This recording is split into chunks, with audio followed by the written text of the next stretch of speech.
Detroit Den 313. We are back. Steve and Will talking that Detroit Lions football. But before we get started, you know what to do. Hit that subscribe button. Don't forget the bell icon so you don't miss any of our new content. Steve, talk to the people. Well, the other day we were talking football because that's what we do. We talk Mhm, football mhm. 24/7 pretty much. I feel like when you call me and I see your name on my phone, I'm like, it's football. Facts. You text me, it's football. If I see you at work and you come up to me, it's football. So you said something to me yesterday, and I'm going to Mm. play it for the people real quick. It's just a little like 20-second clip of our conversation. It's going to set the table for what we're going to talk about today. Can I toss something at you? Hit me. Aiden Hutchinson, Trade Aleem, him. Trade him for the number one pick. Aleem McNeil, Mm, Danico Archer, yeah. Braden Fisk. Good night, folks. It's over. What are we doing? What are we doing? you, you, Ghost. you, I tell you right now, I felt a little twinge downstairs. William, I still have that twinge. It's like Viagra. It's been gone it's been over 4 hours, and I still have it. Hey, it did a little something to me too. I'm not gonna lie.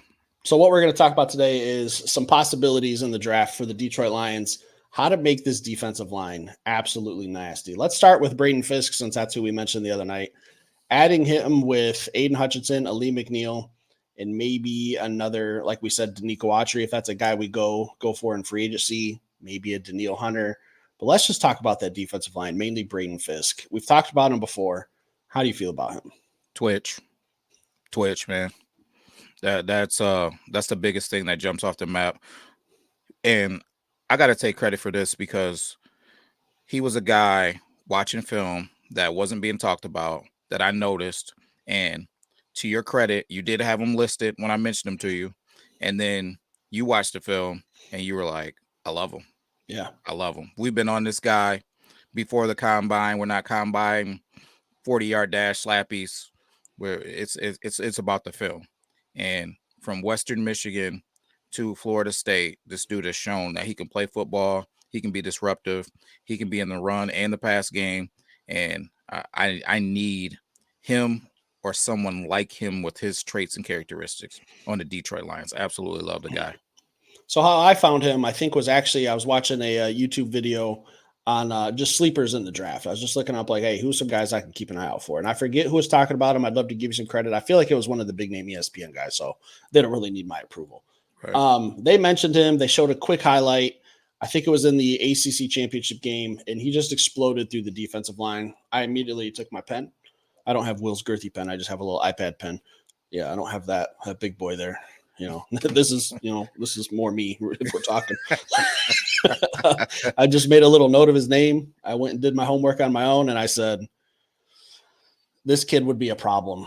This kid reminds me of Mason Graham from Michigan. He's a little older, so he's coming out. But I think if you're familiar with Michigan football and you know who Mason Graham is, I think this is probably his long lost twin brother that would probably got separated at birth somewhere. Facts. Love him. I think he put himself into the first round with the combine. And yeah, you're right. I don't really care about the combine. The combine for me is just pretty much confirming what do I see on tape. Is he athletic enough? Does he do all the drills smoothly? But at the end of the day, I'm going to take a guy where I can just go put a game on and see what he does in actual game situations. Yeah. So when I saw his highlights, I was like, oh, I like. Then I turned on games and I was like, oh, I like. And then I did the test, man. The biggest test that I talk about all the time. Finding a couple of games, fast forwarding through them, getting that defense on, and just watching from a random spot. Does he jump off the screen? Does he do things that you feel like are special? And he does. I did it multiple times, and he jumped off the screen. He was always making plays. He was always a high effort guy, and that's what the Detroit Lions are. We're a tough, gritty team that wants guys that play hard all the time. Right? They get after it. They have the right culture, and he fits everything that the Detroit Lions are after. Now, I can't say that the Detroit Lions are after that extra piece that I like, which are these tall guys, but he claims that they got him down at 6'5", but he claims that he's 6'4". I think he was 6'4" at the combine as well. And 6'3", 292. Okay. So I think we're 6'3 3/4 if we're close to 6'4". Yeah. Yeah. So, but he's gonna get a hand up, man, and be able to get hands on footballs. When he doesn't get home, he's a twitchy guy. He can help in the run game, and he's obviously going to be able to be disruptive in the pass game.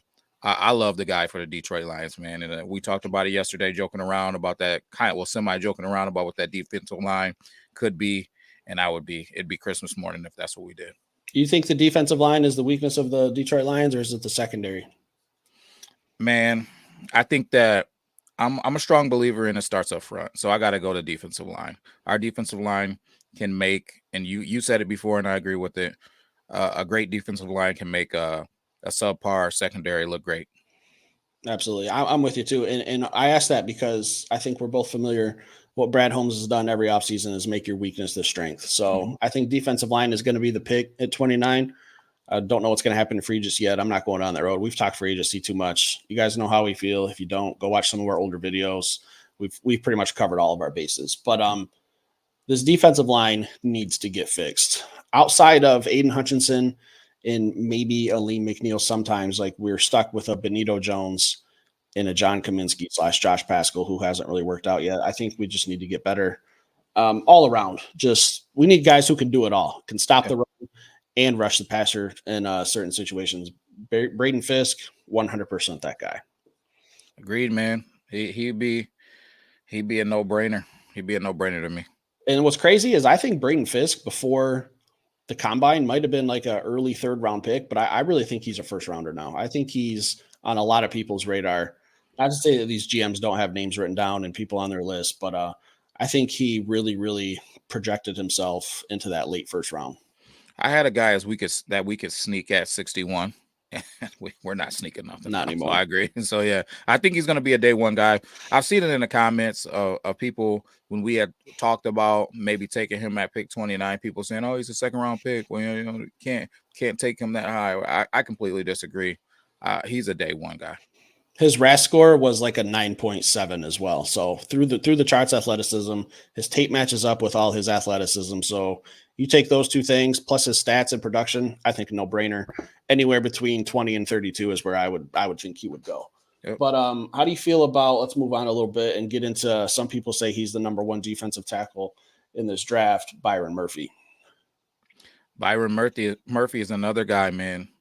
Elite twitch. He's a twitchy guy for a defensive tackle. I don't like his height. That's a me thing. I'm not here to tell you that that's the worst thing in the world or anything like that. What was he? I don't have his height written down. Was he like 6'1"? 6'1". Okay. 6'1". So a little over 6'1". Is it the end of the world? No, it isn't. But that's just me being nitpicky, how I like to build my teams in my mind. And I like those tall guys that can get hands on footballs, especially being next to Aleem, who I think is 6'2". Or so it's like I like those 6'4", 6'5" guys that can bat down footballs when they don't make it home. Make it tough for those guys that have passing windows. So, but other than that, he's a great football player. Elite motor, twitchy guy, plays relentless. If you've seen him at the combine, his lower half is very, very, very big guy. It is just I think he'd be a great pick. He's going to be a great football player. How you feel about him? He's not my number 1. Fisk is my number 1, but what I do is I go and I rewatch what was Byron Murphy's biggest game this past season, Alabama. What he did to some Alabama offensive linemen was rude. He out-physicaled a lot of them. And when he didn't out-physical them, he used a lot of athleticism to put some pressure on their quarterback. I like his tape. I don't love it as much as Fisk's. I think Fisk's just pops my attention a little bit more. But I will not be disappointed if Byron Murphy's the pick. He just looks like a football player. Like they kept showing him at the combine. It looked like he was ready to fight someone. Like he just looked mean. Yeah. Like I think that's kind of, I can't imagine him walking into a stadium on Sundays for the Detroit Lions, like just mean mugging people, just looking mean. And he's a little bulldog too. And I mean little as in 6'1", 300 some pounds. Like yeah. little 6'1", 300 pound bulldog. Little baby bulldog. Yeah, I think he would be a very nice fit for the Lions as well. I do, man. I do too, man. But we're getting to the point to where we're getting a little bit nitpicky, and we got our guys that we like. So that being said, would I be angry if I heard his name? I wouldn't. I wouldn't at all. And I've also said, I hate Texas. I hate their school. I hate their state. I hate everything about Texas. I lived there for 4 years. Yeah, horns down. I lived there for 4 years, and all I heard was Cowboy shit and University of Texas stuff. So I just have this like secret, deep-seated hatred for the University of Texas. But I put that aside. If there's a guy that could come from the University of Texas and help the Detroit Lions, I'm all for it. And I think Byron Murphy is probably the only Texas player I've really looked at and said, dang, I'd really like to have him on the Detroit Lions team. Man, you don't like his partner in crime over there? That other defensive tackle everybody wants us to take? The only player I ever liked coming out of the University of Texas, Vince Young. I was about to say, if you say Vince Young, I'm leaving this episode. What do you mean? Former Rookie of the Year. Vinsanity? He invented Vinsanity before Jeremy Lin. Good night. Linsanity. Are you nuts? Oh my goodness. National champion. Should have won a Heisman. Was robbed by Reggie Bush. Good night. Here I am standing up for Texas players. Byron Murphy. Again, I'm happy. Not my number one choice, but let's talk about Jerzon Johnny Newton. This kid, he's been mocked. At one point, he was in the top 10 on a lot of mock drafts, top 15. He's kind of sliding down a little bit now, and that's not because of anything he's doing. It's just because of how deep this wide receiver class is, a lot of defensive backs, quarterbacks. I think he's an option that could fall to 29. Steve, did you see what he quoted about talking to the Detroit Lions? I fuck with them. They fuck with me. Man, oh man, that did something to me. That did something to me. He's a dog. And Kirby Joseph has been lobbying for him too. Yeah, he's a dog. I will say this. Fisk is a guy that we absolutely love here at Detroit Den 313. Western Michigan guy, just jumps off the film at you. But you said it about Byron Murphy, and I would have saved it for Jerzon Newton. Dog. Intimidating. When he walks in a room, you know it. When he walks into the Ford Field, you're gonna know it. He is an absolute problem. When this thing started, he was a guy that we did talk about, but it was kind of under the parameters that we would have to trade up potentially to get him. But now, when you really look at the landscape of this thing, I believe one of these three guys that we're talking about today is probably going to be there at 29. When you talk about all the receivers, you talk about all the cornerbacks, you talk about the quarterbacks, man, that's 15 picks in itself. Offensive linemen, there's like 9 offensive linemen in this draft that are going first round. That's exactly what I was about to say. That's like 15 picks, and we haven't even talked the offensive linemen yet. We haven't talked about Bowers yet, the tight end from Georgia. So one of these three guys, we haven't talked the defensive ends. Yeah. The edge rushers. And then you got to throw in an X factor of maybe a team really loves a running back like the kid from Texas. I'm drawing a blank on his name right now. Bucky Irvin from Oregon. Maybe someone really likes one of them and needs a running back. There's always going to be an X factor in there too for someone to fall to us. Yeah, man. So it's man, somebody is going to be there at 29. We've said that before, but now I'm to a point to where if you want to take one of these defensive tackles at 29, they could very well be there. And I'm like, we talked about Denico Autry. And we seen the gentleman that put it in the comments that he's a defensive tackle, but we would caution that he can play either or. And just the thought of getting one of these guys, bumping out Autry to that defensive end spot will be big, will be physical, and we'll have big physical, twitchy guys. I would instantly start to put us in that conversation with those Philadelphia Eagles and that defensive front. With a defensive line like that, and their defense line is getting old, and they are going to have to do something about that too. You know, they got my man from Georgia, and they got are both guys from Georgia. Yeah, but I mean, like they're other than guys, that, you're talking about Brandon Graham, like that. They're those guys are they're going to be wheeling around here in a second. You know what I mean? The tank's getting empty. Yeah, the tank's getting empty, man. So I think that instantly when you start talking about maybe, and Autry, he's an older guy. I think he'll be 34 when the season starts. But outside of that, we would have 3 young guys. When you're talking about Aiden Hutchinson, you're talking about Aleem McNeil, and then you're talking about any of these 3 guys, and then Autry. Real quick on Autry. So the reason we're addressing this and people saying, well, he's a D tackle, he's a DN. I told you this off camera. I'm pretty familiar with the Tennessee Titans, but we're not going to go down that road. Denico Autry played a lot of defensive end this past year because the Tennessee Titans lost Bud Dupree, who was their outside pass rusher the year before. When they had Bud Dupree and Denico Autry, They figured, hey, just put this guy in the middle. Let's get an interior pass rush. We got Bud Dupree on the outside. Once they lost him to Atlanta, it was kind of like they needed to shuffle it up a little bit, where they still have big Jeff Simmons in the middle. You put Danico Autry on the outside, get an interior pass rush and an outside. So they just kind of mixed it up. But Autry can play both. It's just what's Brad Holmes going to need him to do? It could be situational. It could be draft dependent, other free agents. We don't know, but he's capable of playing both positions. Yeah, he is, man. And I think he's capable of doing it better than the guys that we have that we call those hybrid positions that can do that. When we're talking about Kaminsky and we're talking about Pascal, those are guys that, to me, they're anchors in the run game, but you're not getting much of a pass rush when you put those guys out there. Autry is going to offer a pass rush, even though he's 6'5", 285 pounds. When you put him out there on the edge, good luck, guys. Yeah, I mean, 6'5", Danico Autry, 6'7", Aiden Hutchinson on the other side. I mean, that's probably my number one free agent pick, but I think Johnny Newton, Jerzon Newton, just him falling to us, I think we're going to have our pick of the litter when it comes to defensive tackles, just because, like you said, heavy on quarterbacks, heavy receivers, defensive ends, defensive backs. Someone has to fall. Yeah. Someone has to. It's just math and numbers. We just don't know who. It could be all three of them.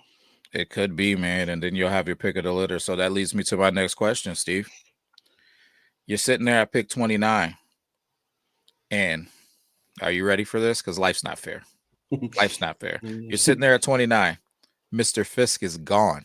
Oh boy, who you taking? Defensive tackle wise, I'm not gonna open it up. Just between Newton and Byron Murphy. Yep. Who's your guy? I'm honestly happy with either one, but if a gun to my head today, I probably have to go with Byron Murphy.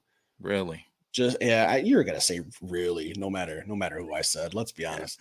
I wasn't, man, but it isn't for a valid reason, and you guys can hammer me for it because we confess our sins here at Detroit Den. I really like Byron Murphy, and Byron Murphy probably would have edged him out until when he just said I F with them and they F with me. That it made me feel like he wants to be here, Johnny Newton. And I think the Kirby Joseph factor, that's a mentor. That's someone who can show him how to be a pro. Not to say that Terrell Williams, the defensive line coach, and some guys on our deep. We don't have like a mentor type on the defensive line. Like, who's the old man in the room? Is it Benito Jones? Like, is that going to be the mentor type? Like, I don't know. Yeah. But I'd personally just say Byron Murphy. But if it's Jerzon Newton, hey, I'm still going to order a beer and celebrate because I love either one. Yeah, same here. So, Will, let me ask you a question. Fire it. We're talking all these defensive tackles, and when we know that the Detroit Lions need pass rush, why are we not talking defensive end opposite of Hutch in this draft in this episode? For me, I think that it's because I see those guys going. I see those guys getting selected. I see the Dallas Turners going. I see the Jared Verse is going. Latu is a guy that I thought looked smooth at the combine, but he worries me with the next situation. Levi Onwuzurike is a guy who, although he willed his way back onto the field, it just worries me, taking that type of risk with a guy if there's other options there. To me, I think that the value for the two picks at 29 of who's going to be there, I think we could very well have our pick of the litter with these defensive tackles rather than having to take whatever edge rusher is left over. For me, if it's not Jared Verse, might as well just get me one of the best defensive tackles in the combine or in the draft. Yeah, I'm gonna say I'm gonna save it for another episode, but Verse, I love Verse, but Chop looked good, man. Chop looked really good. And he's fast. And he's really, really fast. And he's fast. So when you talk about him and Dallas Turner and that's the numbers games that I was playing. Those three guys, man, you're splitting hairs. It doesn't matter what you like at that point. But for me, and not getting too far into our final mock draft, if you go out and get Autry and you go out and get this defensive tackle, there's a young man from Troy, and that's all I'm going to give you. We've talked about him before. Javon Solomon. Hey, there's a young man from Troy. I was going to make him work for it. There's a young man from Troy that had 16 sacks last year that you can get later on in this draft. So if you're telling me we can go and upgrade James Houston, right? And I know, hey, guys. Oh, hey. Oh. I'm sorry, guys. But it would be an upgrade. It would be an upgrade to James Houston, right? So if you're telling me we can get these guys we can go select the corner, and then either with that second, third round pick, or maybe potentially even our 5th round pick, or trading up into the 4th round to go get Solomon. Well, you must be out of touch with what's going on in Detroit Lions football. What's that? You didn't hear the news today? What's that? The first brick was laid for the James Houston statue right next to Barry Sanders. You didn't know that? I'm kidding. Yeah, there's still a lot of guys. Hey, we are not done with draft talk. We're not done with draft prospects. We've really only scratched the surface. We've really only talked about like the big guys in the first round. We have what, like 7 more weeks until the draft. I think we're like 50 days out or something I heard today. So about 7 weeks. That's 49 days pretty much of people we could be talking about in the draft. We have a long way to go. We have only really talked about first rounders. Today, we only talked really defensive tackles because we think that those 3 guys, Murphy, Newton, Fisk, will possibly be there. If not all 3, 2 out of 3, 1 out of 3. One of them should be there when the Detroit Lions pick at 29. We didn't talk defensive ends because, in my opinion, Laiatu Latu and Jared Verse are the only 2 real defensive ends in this draft. I don't think either one of those are going to be there 29. So we kind of just focused on the defensive tackles today. That doesn't mean we can't open the door and come up with some creative content later on, guys. So hit that like button, leave some comments. And if you're new to this channel, subscribe. We'll be back later with some more content. Peace.